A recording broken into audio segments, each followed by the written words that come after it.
Hello and welcome to Tartan Touchdown Episodes, our weekly look back at all the biggest stories from the weekend's NFL action. Week 9 was all over the place and we loved it. Several games coming down to the wire and even some overtime drama, one NFL record broken, one division in particular being far too close to call, and the teams that could be on the way for a surge as we move towards the second half of the season. I'm Sarah and I'm hosting tonight's episode along with Dan. Dan, it's great to have you here. I hope you're ready to dive into the absolute chaos that was week 9.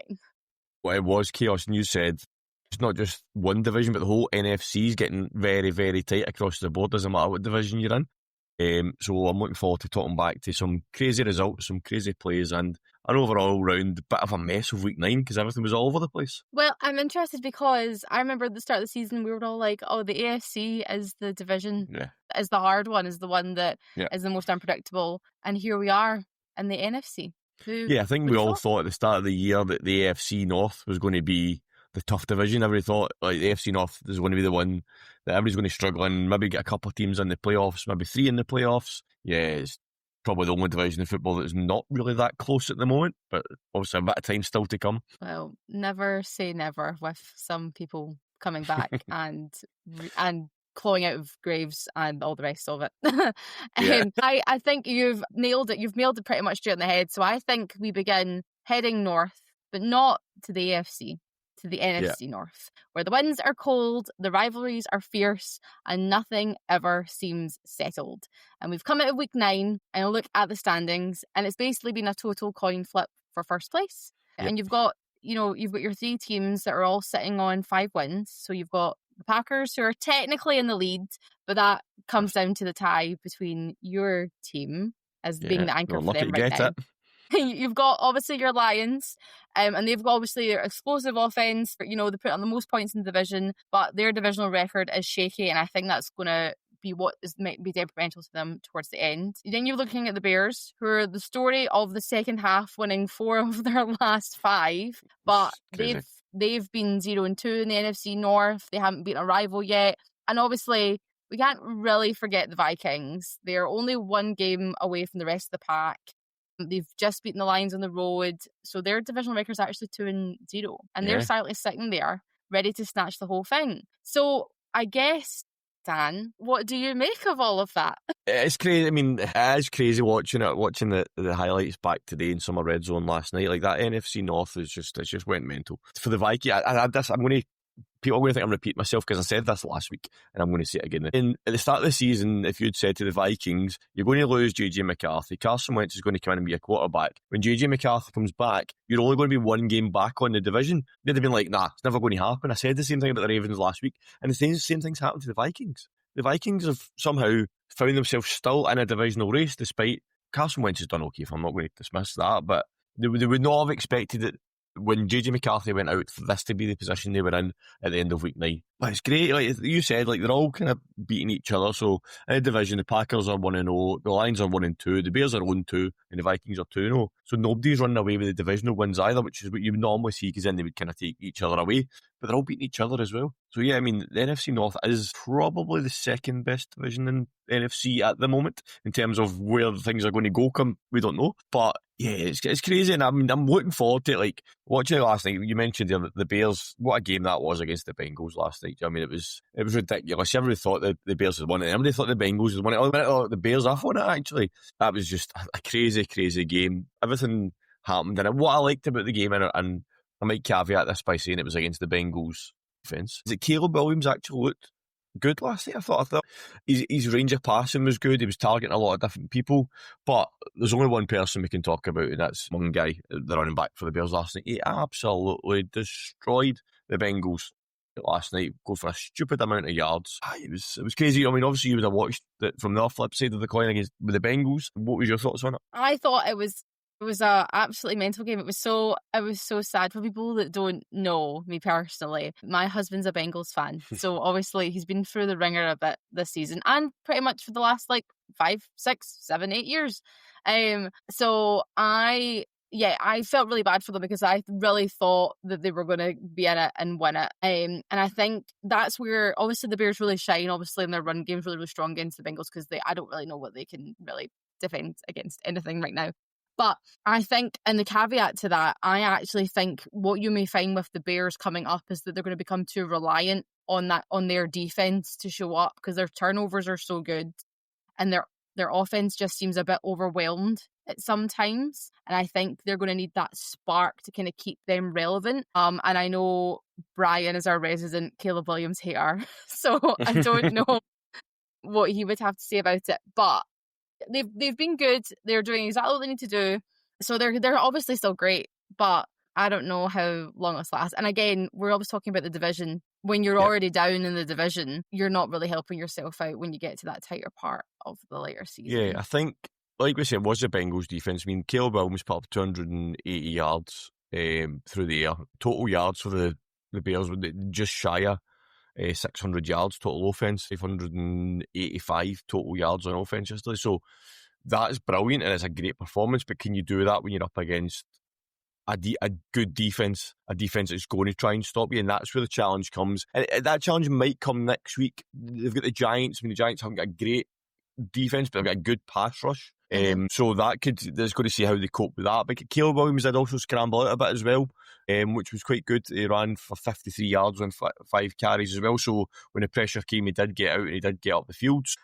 I was impressed by them, but I'm going to caveat it by, like I said at the start, it's the Bengals. Let's just see. They've got the Giants next, and then they've got the Vikings away. So that's going to be a key game to see where this offense can turn up, because that Vikings defense is ridiculously good. We watched that all last night against the Lions, and the Lions they connect on offense. That is what they are, and they were all over. That defensive line was battering through that whole line. Yeah. Like, you could just totally see that Jared didn't know what he was doing at some points, because he didn't have the time.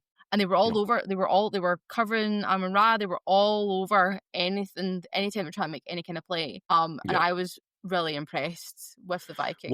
What I liked about it wasn't just like the scheming. They were so aggressive on defence as well. They were just Harrison Smith. I don't know, I've not seen his stats, but Harrison Smith just seemed to be everywhere last night. He had a pass breakup, he had a sack. He was just everywhere. And that Vikings is Brian Flores defence. It's just the Vikings, they're just so aggressive and they go after you and they'll hit hard as well.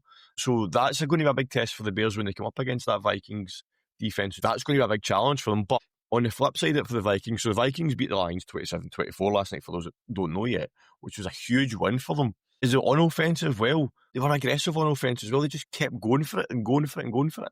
In terms of the play calling from Kevin O'Donnell was brilliant. JJ McCarthy, he was 14 of 25 for 143 yards. So it's not spectacular numbers, but they done enough and they won the game.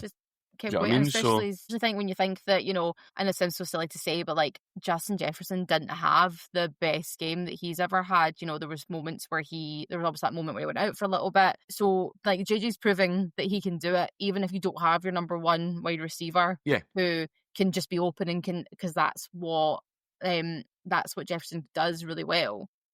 Yeah, you can just keep it moving. Keep driving it down. The good thing about Justin Jefferson, though, is he had one touchdown catch. What a catch it was. Over the shoulder, one-handed catch. And that's the thing. You can keep Justin Jefferson quiet all game, and then one moment of magic, and he does something like that. And that's exactly what happened last night. Do you know what I mean? So he only had, 47 yards on 6 catches, so an average of 7.8 yards per catch. But that one touchdown catch basically makes up for all that. So yeah, maybe he never got the Lions maybe schemed him well, but he still got that touchdown. So you can't keep him quiet for too long. But yeah, I was very impressed by JJ McCarthy. You'll know I've been a JJ McCarthy fan for a while. I did tip the Vikings for the Super Bowl at the start of the season. That's now maybe looking like maybe not as well to take as it was a couple of weeks ago. But yeah, I will caveat that just by saying I think they do have one of the hardest remaining schedules in the entire NFL for the rest of the year. Yeah. So maybe just put a wee pin in that. Let's not throw that out as a hot take. But to be fair, you would not have predicted them to beat the Lions last night, to be fair. Oh no, never. And I know the scoreline looks tight, but I think the Vikings won that. Comfortably is probably the wrong word, but the Vikings, I think, were in control of that. I don't feel the Lions were ever going to win it. There was obviously a chance they come back and score near the end, but I didn't feel the Vikings were ever under threat of losing that game. And once they got the lead, so they scored 14 points in the first quarter, and they just kind of moved away from there. And they just kept enough on the board to keep the Lions at bay. So yeah, their schedule does look pretty horrendous though. Yeah. Yeah. Ravens, I mean, Bears, Packers, Seahawks next 4 games is going to be. yeah, That's thing is, if you want to go to the big dance, you're going to have to win these games. That is effectively playoff games that you're playing in the regular season. you're That is already teams playing that them. you will likely play in the playoffs if you get there, or a chance of playing them in the playoffs if you're your side of the draw, or potentially Super Bowl opponents when you get there. So if you want to get to the Super Bowl, you're going to have to win these games. You have to beat the best to be the best, right? And it's the same thing, That's I it. guess, with the Lions, because they also have a bit of a gauntlet in front of them with their matchups. So they've obviously they still need to obviously play the rest of their divisional games. Yep. We've got against the Eagles, they go against the Cowboys, they go against the 49ers. So Yep. they are going against the people that are going to be in those playoffs. Yeah, exactly. They've got the whole NFC East to play. I think of the Packers. We played the Packers. They played Washington. They've only got one to play. So the Vikings and the Lions have both got the whole NFC East still to play. Yeah. Again, so hard very division. interested to see. That's not a walk in the park. That's you gotta really tunnel down and do it. Yeah, I mean, you get 4 teams there that are the records obviously don't show for some of us, but it's 4 games. It's 4 tough games. Do you know what I mean? It's not like you're no disrespect, but it's not like you're going against the Cardinals or Raiders. You're going there and you know, right? Okay, they might have a losing record this season, like the Giants, for example. But that Giants game is not going to be an easy game for them. No. Do you know what I mean? So yeah, I mean, for the Lions, yeah, I don't know what's happened to the Lions. Obviously 5-3, that it's not a bad position to be in, but they just didn't seem to be clicking last night. Whether that was down to the Vikings, which possibly was, rather than anything negative for the Lions. But like I say, sacked Jared Goff 5 times. But to be fair, JJ McCarthy was sacked 5 times as well. But yeah, I don't know. The Lions, just yardage was ridiculous, like almost double of what the Vikings got. In the day, as we all know, what matters is the points on the board at the end of the game. So yeah, it's an interesting division. So we've talked to Vikings, we've talked to Lions. What about the Packers? I mean, I've talked about it to death. I mean, you can listen 2 episodes ago to Brian talk about how they're on fraud watch, and now look at them. Yeah. I mean, the Packers are, 5-2-1, obviously, and I've said they were lucky to get that tag. It's not a case of they were lucky against us. They nearly blew it on the last play of the game. You're absolutely right. Yep.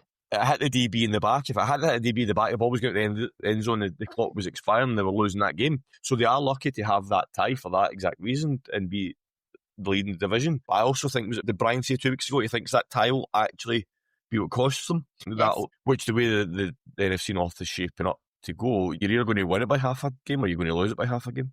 That's how tight it's going to come at the end of the season. Credit needs to go to the Panthers. So the Panthers beat the Packers 16-13. They played yesterday. an excellent game yesterday. They did. They did. Yep. Yeah, I was impressed by them.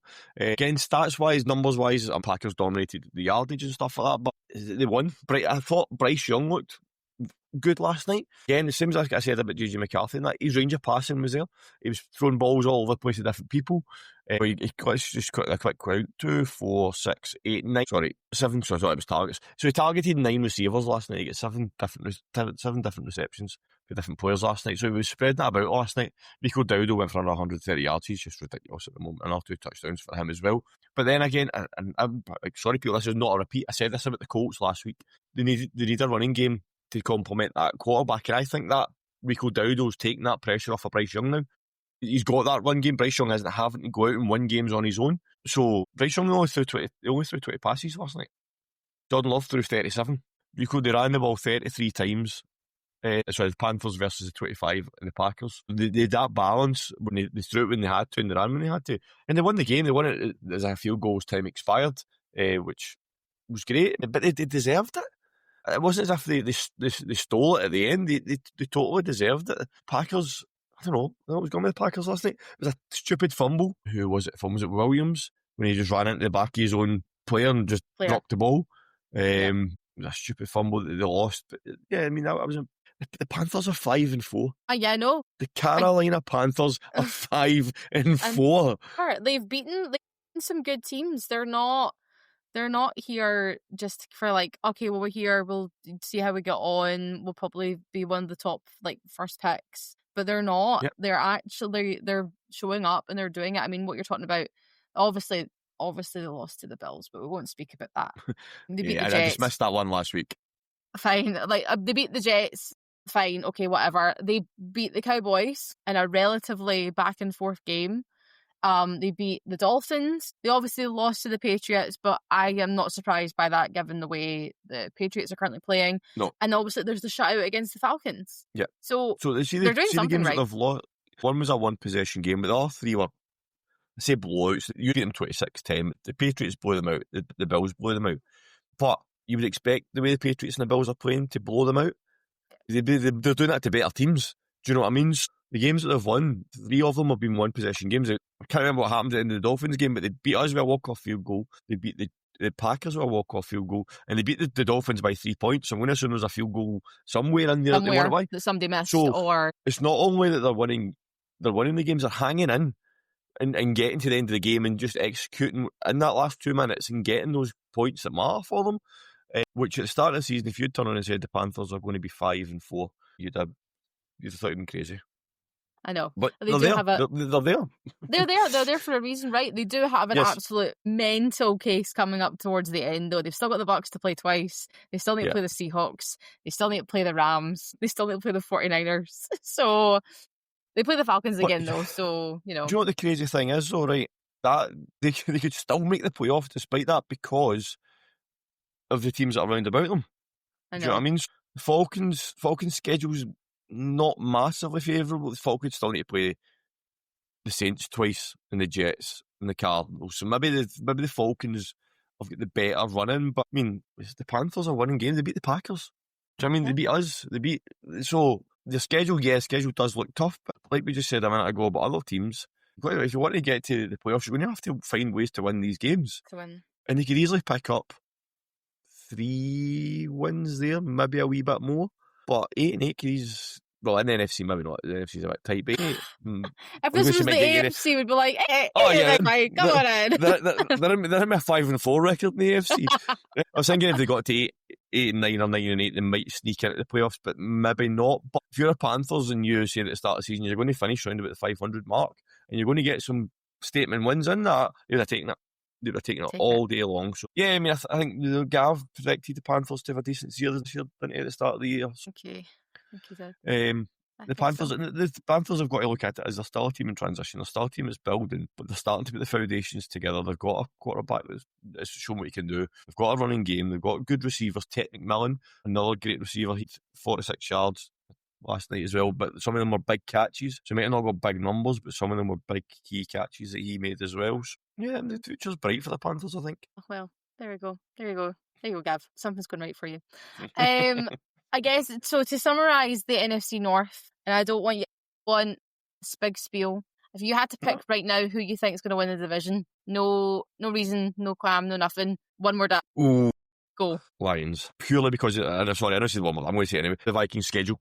I think I want the Vikings, and I think the Vikings have got the momentum and they've got all the pieces there, but their schedule's probably going to kill them. So the Lions have been there before. The Lions have been there, done it. Got a t-shirt. So I think the Lions will just eke out. But that's not to say that you're not going to get more than one team from that division in the playoffs. No, I mean, I would also put the Lions at the top of my list and put the Vikings for a potential wild card spot. So at least we're in agreement. I'll settle for that.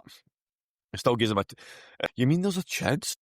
Does it mean there's a chance I could do it? But anyway, okay, we've chewed on about the NFC in particular, the North, long enough. We know it's crazy. We know these final weeks are going to be brutal. But Dan, let's play a game that I like to call Fact or Cap. So this is a new segment for us. So I'm going to say a statement which is based upon the current stats from the season so far, because I know you've been reading the figures all day. So I want to see how much you've been able to retain. So are you ready? You're going to give me stuff that I've not read. I clearly know this now, that the folks that are watching this, I have no idea what Sarah's going to fire at me here. So you're probably going to, I've looked at some stats today, I've looked at some things that have happened there in the league, and I know none of them are going to come into the equation. It's like when you study for an exam, everything you study, and you open the paper and those questions are there. That's exactly what's happening. Okay. Are you ready? Go for it. Right. Number 1. So Justin Herbert leads the NFL in passing yards with over 2,400. Oh, I know it's tight. I'm going to say fact. That's actually Cap. The leader is Danny Jones. Is Daniel Jones. So he's at 2,404. Justin Herbert is just behind at 2,390. Oh, so he's come close. on, there's plenty else here. Okay, number 2. One team has a completion percentage of over 71% as a team through this point of the season? Oh, I'm going to say it's not the Colts because that's too obvious. 49ers. No. So you're wrong twice. So it's not the 49ers, and also it's actually two teams that have... Oh, no, that's a trick question. That's a trick. I've got to make it difficult for you, right? So there are two teams that are sitting at 73.8%. Right. It's not the Colts, so I'll give you that. Can you guess who the two are? We've Rams. spoken about one of them already. We've spoken one of them already, so it's also an NFC North team. Which one?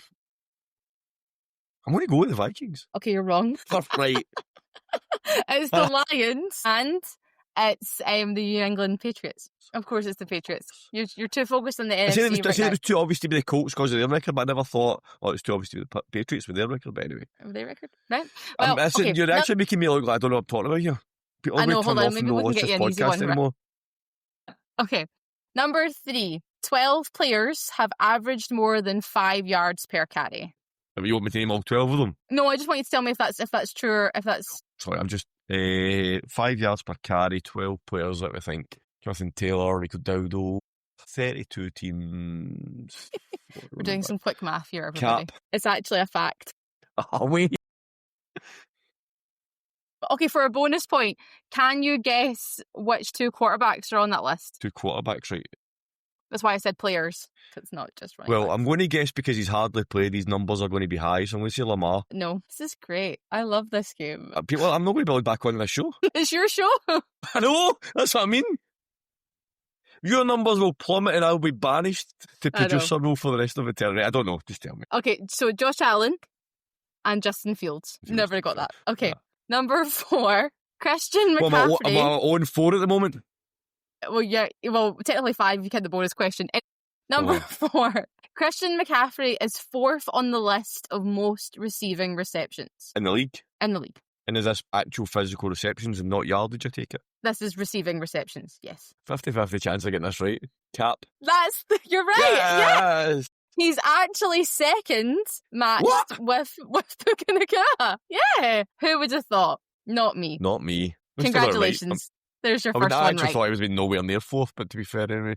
Well, he's better than that. He's second. Okay, number 5. One team, the Chargers, leads the league in total passing yardage with over 2,400 passing yards so far. Well, that must be Cap because Justin Herbert's not the leading quarterback. Well, it's true. How can it be true if Justin Herbert is not getting the most passing yards? You ask the stats, don't talk to me. I don't know if they've done a trick play. I don't know if Justin Herbert come out one game, possibly. But yeah, that's true. They actually have 2,434 passing yards at the top of the list. All right, we'll take it as the stats are right. Not your researcher's rubbish. Okay, number 6. A single team has a team passer rating over 110 this season. A single team. You say that's a fact? Oh, right. Oh, right. No, wait a minute. So you're saying there's only one... Basically, you're saying there's only one team that has it? My statement is there's a single team that has it. Right, sorry, yes. I thought you were saying... I thought you were saying a team has it. I'll say Cap. I think I might be more than one. There are 5 teams over 110. So I won't make you do it. But from 5th to 1st, it goes the Rams, the Seahawks, the Eagles, the Lions, and then the Patriots. I've probably got 4 of those if I had to guess. I maybe wouldn't have went with the Eagles. Who would you not have got? Probably the Eagles. I probably wouldn't have put them in there. But excellent. Interesting. Okay, number 7. 3 out of 4 teams in the AFC South are in the top 5 for defensive interceptions. So the AFC South, I know the Colts have had quite a few because I know Cam Byram's had a very good season this season so far. So I'm going to go... That is correct, yes. So the Jags are second at 11, the Colts are third with 10, and the Texans are 4th with 9. And then the Seahawks are after them. And then the Bears are obviously first with 13. Wow. Oh, there you go. And then your final one, okay? Yep. After kicking his record-breaking 6 to 8 yard field goal, Cam Little was taken for immediate drug testing. I knew you had to get this in here somewhere. I'm going to hands up and say I know this is a fact because I've seen his tweet or his Instagram post, whatever it was. It like the first thing, not a congratulations letter from the NFL, you broke a record, go and take a drugs test right now. But to be fair, if anybody broke that record, you'd be like, let's just make sure here. Let's just make sure you're... not.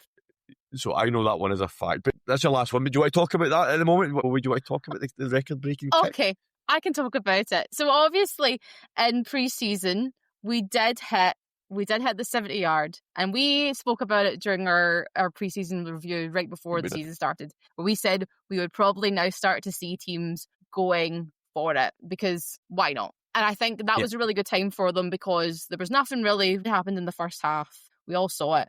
So what else do you really have to lose when you're right there anyway? He's done it before. It's actually really interesting when you go kind of and look at the back history of it, because obviously he's broke he who shall not be named record. Mr. Tucker, which was obviously at 66 yards. Now, when I went back and did kind of some looking into it this morning, I actually found out that in order to make that kick, Tucker changed his technique. So he was actually inspired by watching outfielders who put more in their throws to home plate. So he actually took a couple of steps back where he normally starts in prep, and he kind of he described it as a cow hop, whatever that means. But when you look at how little prepared, he actually didn't do anything different. He just kicked the ball as normal. So it begs the question, and I've seen this floating around, and we had a brief speak about it this morning, but should the NFL, if this is going to become a more of a thing, do you change the points allowed depending on where you've kicked the ball from? So people were suggesting that if you're hitting 60 plus, you need 5 points rather than 3 points, because it's not the same as hitting a 20-yard. So I got people waiting on this. I got a bit of history. NFL Europe, they used to get 4 points for a field goal if it was kicked over 50 yards. The thing they tried, the NFL Europe was always a league for trying things that the NFL was considering. So that was the thing at the point. If you kicked a field goal more than 50 yards, you get 4 points.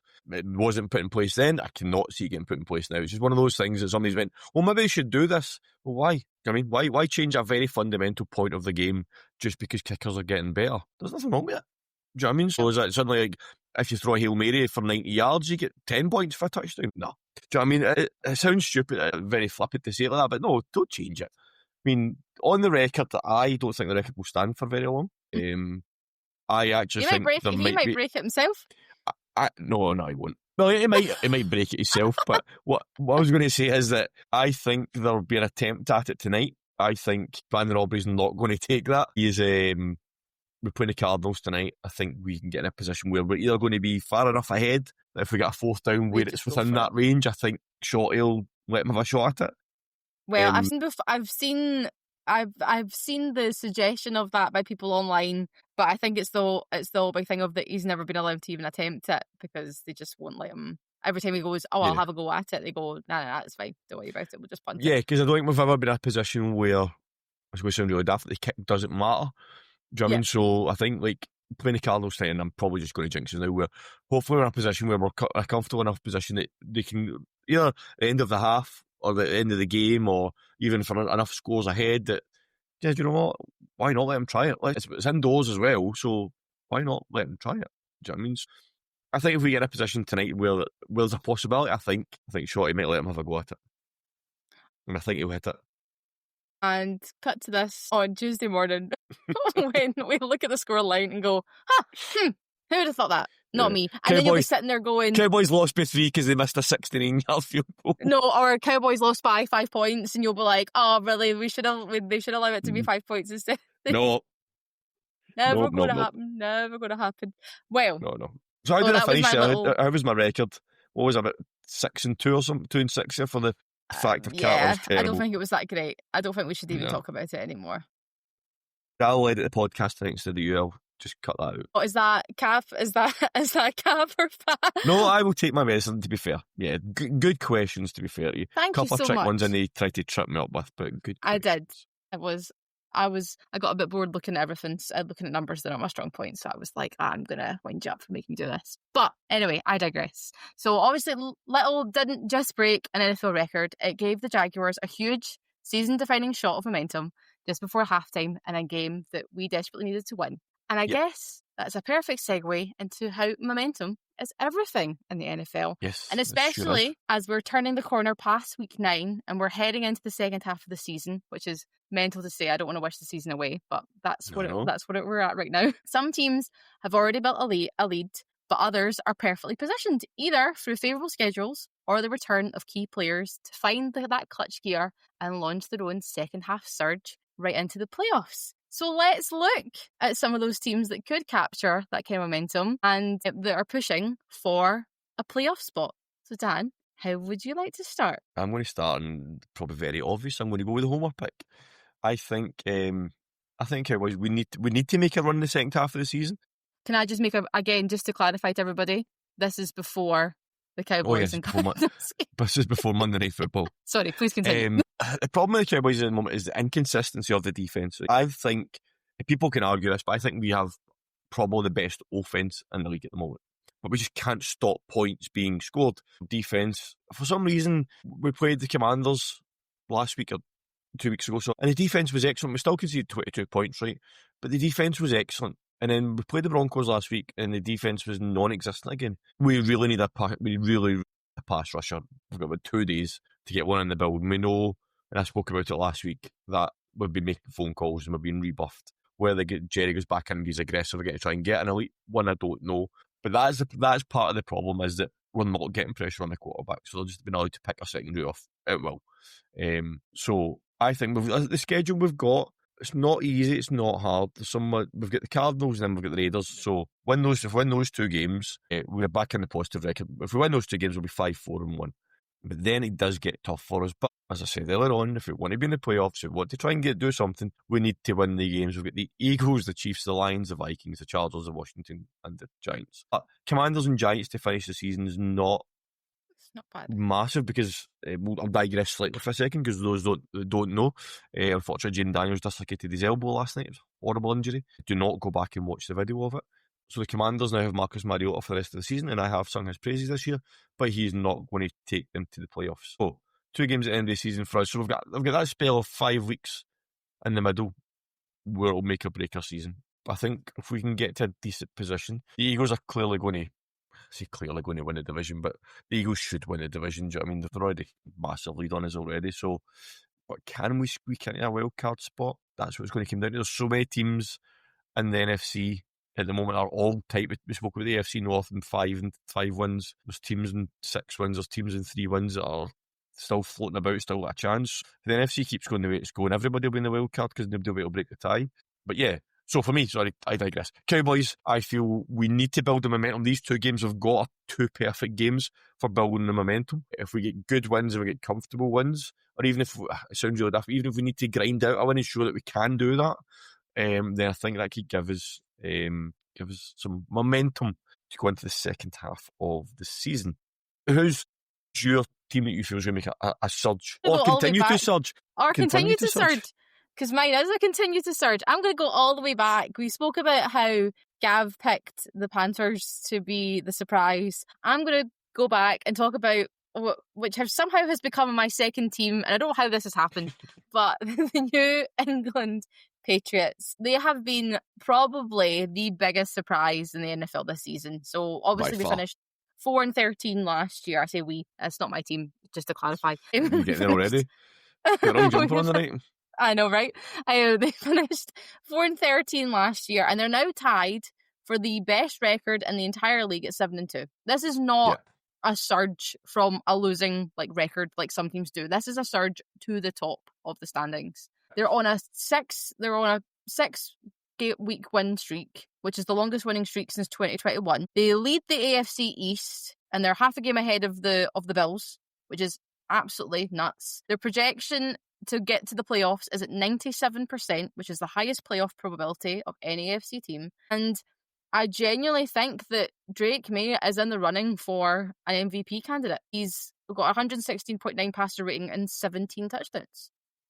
Which... Yeah, I think I've been absolutely blown away with the Patriots this year. I've never seen this coming. I don't even think even you predicted the Patriots would be a surprise package this year, but I don't think you expected this. You expected them to do well. I think you predicted them to finish second in the division, didn't you?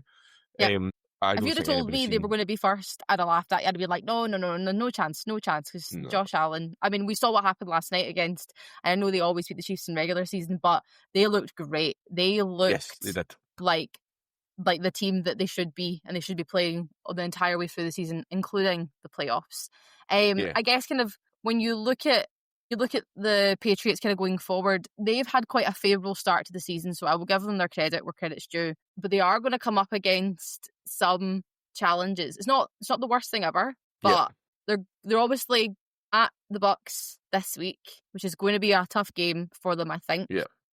They then go to the Jets. Well, then have the Jets. Fine, whatever. Who cares? Then play the Bengals again. Who cares? That's right before Burrow is supposed to be scheduled to come back, so that should be an okay game for them, depending if Joe Flacco is Joe Flaccoing.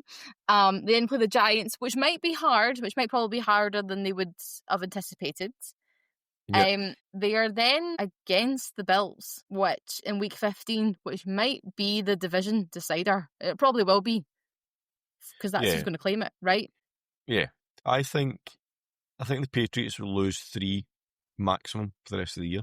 And whether they do or not, I'm putting the Bucks, the Bills, and they play the Ravens out straight. So they get the Bills and the Ravens back to back. They have got the Bills at home though, which could work in their favour. So I've got them maximum losing 3. I don't think they lose all 3 of those games either. For them to finish, what we're talking here, 13 and 4. You'd have taken that at the start of the season as a Patriots fan. And you would have asked if somebody was needing a straight jacket if you said at the start of the season the Patriots are going to flip their record. An exact flip. Was it 4-13 last year, weren't they? Yep, 4-13. Perfect. Flip it. A perfect flip. Yeah. Come back. I've been impressed by it. I'm very impressed by Patriots. I think Drake May for MVP might be a bit premature, but there's no, he should be in the conversation 100% because he's led the team to that record. I don't think he wins MVP though, but he deserves to be in the conversation based on that. But yeah, Patriots have been very impressive. They're in a tough division with the Bills, like you said. The Bills again beat the Chiefs in the regular season again last night. The Bills team are going to come back firing. We know what the Bills can do. Do you know what I mean? It's just what we need to see is, are the Patriots going to have? So basically, the Colts had it last night. So the Colts were flying. They lost to the Steelers last night. Are the Patriots going to have that drop somewhere? They lost 2 of their first 3, right? So, but since then, like you said, they're on a 6-game winning streak. Are they going to trip up somewhere on a game where they should win? And that's what it's going to come down to. So if the Bucks beat them, the Bills beat them, or the Ravens beat them, then fair enough, you pans up and say. But see, for example, if beat them, or the Jets, something random that they shouldn't be a game they should, if you are playing the way I win, that's what they need to watch. Is this maybe a bit of complacency, or maybe a bit of we think we can win this game? I don't think that's what happened with Colts last night. Colts were not good last night at all. We've seen Daniel Jones have old last night, but the Patriots, are they going to have one of those moments? If they do, the Bills will just stamp on them and run past them. So it's going to be interesting to see how that plays out. The Patriots definitely will be in the playoffs. Where they go into the playoffs with the number 1 seed, where the bye, or where they get in the wild card because the Bills sneak ahead of them, it remains to be seen. But yeah, I agree. Patriots will continue to surge. They just need to watch they don't trip up on a stupid result somewhere along the way. There you go. Perfectly summed up. Okay, who's your next choice? We have 2 each. Who's your next pick? So my next pick, I mentioned them last week as a team I think will go and do well, and it's the Rams. I really like the Rams. I really like watching Matt Stafford play. They've got a great team. I think the Rams, we mentioned earlier on about the NFC North. I said maybe not the best division in the NFC at the moment because the NFC West is just stupidly tight as well. The Hawks are currently 6-2, Rams are 6-2, 49ers are 6-3. You know what I mean? You've got 3 teams on 6 wins in the same division. That doesn't happen anymore.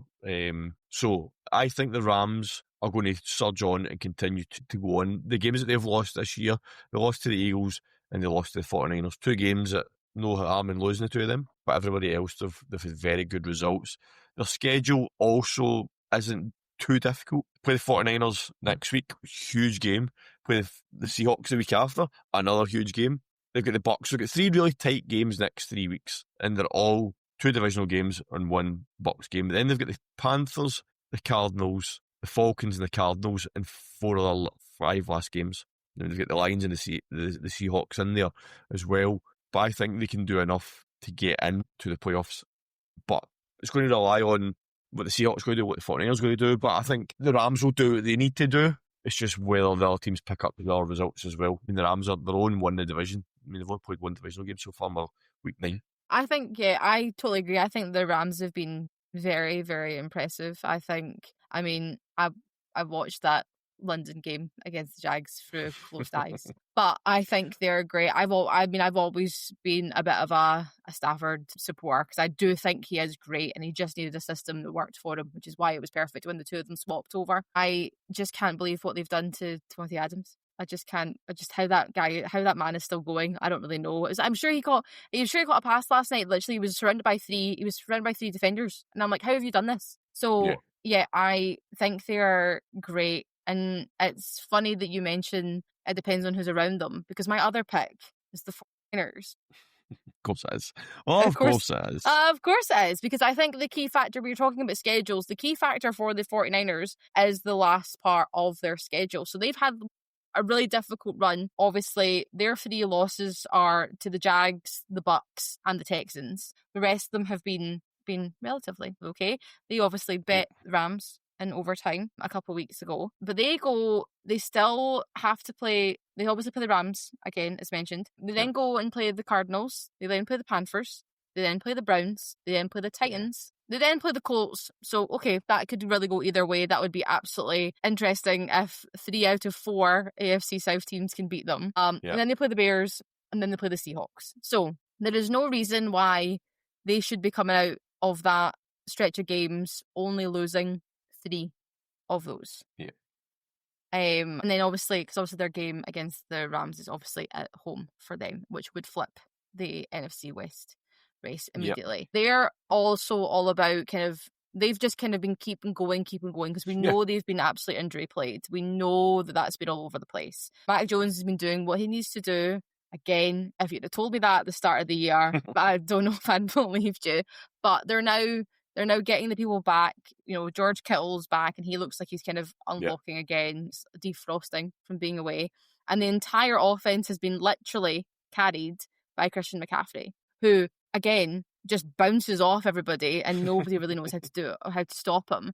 So I think they just need to stay consistent, win the games they're going to win, and they likely will battle for that NFC West title. And if not battling for it, they should be in with a chance at a wild card. Yeah, I mean, the 49ers against the Seahawks in the last game of the season is going to be absolutely wild. That's going to be a phenomenal game. So there's going to be so much on the line there. So it's either going to be what's happening with LA, or the two of them going for divisional title, or the two of them fighting out for a wild card spot. Or, I mean, we'll just wrap up. We've talked about the Rams and the 49ers, but the Seahawks schedule is not favourable at all for them. So the Seahawks might struggle to get into that conversation come the end of the season. They've got the Cardinals, and they've got the Titans, and they've got the Panthers in the run, but it's not as favourable as the 49ers by a long shot. I mean, the 49ers, the 4 games you mentioned, the 49ers should be winning 4 of them. But again, very similar to what I said earlier on with the Patriots, they're going to slip up somewhere in there. There's going to be a game in there that they should win that they don't win. And that probably applies to the Rams as well. It's so tight in that NFC West that somebody's going to slip up or somebody's going to trip up somewhere. So only way it's going to, apart from the plate. But yeah, I mean, I'm still going to go with the Rams just because Matt Stafford's experience, Sean McVay's play calling, they've got a good all-round game. That reminds us, I don't know if you've seen the video this week of Matt Stafford basically him taking the mickey out of Sean McVay. So he's in the huddle and Sean McVay's calling the play in. And he's like, okay. So he starts telling them to play to the huddle, and he's still going. And he's still going in his ear. Stafford's like, be quiet. And he's, I don't know if he's changing the play or whatever. And Matt Stafford just goes, he's still going. Yep, he's still going. Yep, he's just telling the huddle. He's like, yep, still going. You should hear this in my ear. And I think he actually gets to the end, and he just, whatever the play call is, he just simplified it. Or I don't know if he actually changed the play from what McVay told him, but he just made it sound so simple. But yeah, that was very funny. But I think that's funny. They seem to have quite a good back and forth between the two of them, because I always think it's really important when you're a head coach and your quarterback get on, because if they don't get on, then what's the point, right? You've also got to say the point, like, McVay's not going to be offended by that. I mean, he's not going to take the huff that Matt Stafford's done that. Do you know what I mean? It is what it is. But again, there's that mutual respect between them. I mean, they've won a Super Bowl, for God's sake. Like, do you know what I mean? You don't just walk in there with nothing. Something else I'm going to digress slightly on. If you've not seen this, go to Twitter or Instagram, look at it. It was the Rams rookie Halloween party this week, and they all had to dress up, and one of them dressed up as Sean McVay. And it's brilliant. And Sean McVay's sitting in the corner, absolutely got myself. Buckled. I guess that's good. That's the benefit of also having a young head coach, right? Or somebody who feels young. You're not with your yield. And I don't mean this against Andy Reid. Do you know what I mean? Like, Andy Reid's old enough to be a grandpa. Yeah, I think it shows it shows the culture within the organisation as well, that a rookie can come in and basically take the mickey out of his head coach. Thinking back, there were some head coaches that rookies wouldn't even say hello to a head coach, never mind stand up on a stage and take the mickey out of him. So it shows you the culture that's got within that building, that a rookie can go up and feel confident enough to do that, have the balls to do it, to be fair to him. Yeah, I mean, I really like the Rams. I really like them as an organisation, and I hope that they do make it, because if the Rams get into the off-season, they're going to be one to watch. Like, nobody's going to go to get the Rams. No, not at all. So Well, at I the end of guess that, we never really got any further who's going to win the NFC West, did we? no, but you can tell me who you think is going to win their game this week, because it's your pick for the game to watch. You can tell me who you think is going to win. I think I've just told I think everybody I know why the it's the game to watch. answer, I think I know why it's like, yeah, it is Well, definitely. to be fair, before you go into it, we had a very hard time picking the games this week, because if you look at the schedule, this week is an absolute belter. Everywhere you look, it's somebody to watch, regardless of who you're rooting for. When we were talking about ourselves on to pick the games that we're going to recommend for next week, I listed 9 games that I think could have come into this segment. We don't have time to go through 9 games. And I said pick one. You did. You're like, what's your game? I'm like, I've got 9. I don't care. I want one. Pick one. And then I picked one. You were going to pick which major region. Yeah. But yeah, Rams 49ers, I've just talked about why it's important. NFC West so tight at the moment. Whoever wins that kind of could give them the momentum to kick on, but it might not. They'll end up getting beat off the win the week after. So, but yeah, it's a really good game. Looking forward to it. It is a 9:25 game for the UK fans, which is possibly going to put on the telly. But both 9:25 games are massive next week, because you've got the Lions and the Commanders at 9:25 next week as well. And that was one of my 9. I'm just getting that in there. But yeah, Rams 49ers for me. Must watch TV next week to see where the NFC West tilts next week. So I've already spoken about one of the teams in line, because I don't think we're very shy on what teams you like. But I'm going to go all the way to Tampa Bay with the Patriots going to the Bucks. I think that's going to be a great game. Obviously, the Bucks are top 10 in passing efficiency. He'll need to be sharp, because the Patriots defense is hard. They're not aggressive. They're not an easy. It's a Mike Vrabel defense. So you can't count them out for anything, right? And obviously the Bucks are coming off a bye, so they're hopeful to get back half of their players they've lost. Obviously, we know Mike Evans is out for the season, but we're hoping the rest of them have feeling the rest from their bye. Yep. And that's going to be a bit of a showdown. Baker done a very good interview with Kell Brandt this week, just talking about it, and it was good to hear him talking about it. He basically, the segment was really good actually. He presented him like 4 pictures from across his career and basically said, talk us through this. Baker's not one that you see talking a lot to the media, I don't think. He seems to kind of keep himself to himself, and he says that during the interview. So check that out. It's really good to get insight into Baker Mayfield's kind of mindset and how he approaches football, and basically the way he plays and stuff like that. And basically the doubters that he's had and how he's dealt with them and how he deals with it now. So make sure you catch that. But yeah, Patriots against Bakers against the Bucks. I agree it'll be a cracker. And I know, Sarah, I know people that are watching and listening here are now thinking, what was the other 7 games? So guess what? I'm going to tell them. I'm gonna beat him to the punch. I think the Berlin game is going to be really, really good. Again, who would have thought that the Colts Falcons game would have been a game to watch? Because we would have probably all gone, who needs to watch that? Who cares? I think when that game was announced, the German fans were like, oh, really? Falcons against the Colts. First game in Berlin, you're giving us the Falcons. Now they're like, yes, Colts against the Falcons. Can't wait for that one. I've also got the Giants and the Bears as a game to watch, because after the Bears' performance, and I said about Caleb Williams, Giants have got a good defence, so it'll be good to test that. Ravens against the Vikings, what a game that's going to be. Lamar Jackson, I did tip last week that Lamar Jackson would come back and win, and they did. We never really touched on that, so the Ravens are on their way back. That in everybody right now. I had to get in. Another one I know you're shy talking about, but the Jags against the Texans, massive game for you guys. And that division is all tight down there again. Texans still got a chance, but they're slipping a wee bit. I already mentioned the Lions against the Commanders. I mentioned that as well. Then we've got the Steelers against the Chargers. Maybe one to watch, but then Monday Night Football's an absolute blockbuster. Eagles against the Packers. What a game that's going to be as well. We talked about the Packers, they lost to the Panthers. Can they bounce back? And this is the thing with the Packers with inconsistency, is they'll go and get beat off the Panthers, and they'll come back next week and they'll spank the Eagles. You'll be like, who actually are you? And as Brian said, they're on fraud watch. Well, the Eagles, that'll be in particular really interesting, because obviously the Eagles have been on a bye this week, so they'll have had the time to reset and come back. So yes, it's an absolute those games are all mental. I mean, like, Probably it's obviously probably you one of the best mentioned it weeks of the year so far in terms so of far. fixtures. It's probably, there's been a few weeks where the games have been really tight. But do you know what that also means, Sarah? It means pick six is going to be an absolute nightmare for us this weekend because Oh, nobody's listen, going to know. pick six was a nightmare for me. I guess for us, that wraps up another week of the NFL. So the team will be back next week with the outcomes of everything week 10. I'm gutted it's not us, but it's Brian and Gav We've next set it up week. for them though. We've I set it know, up we nicely have for set it them. up, We've so it better be previewed that good. week for them, so they've got no excuses. They've got great games to talk about.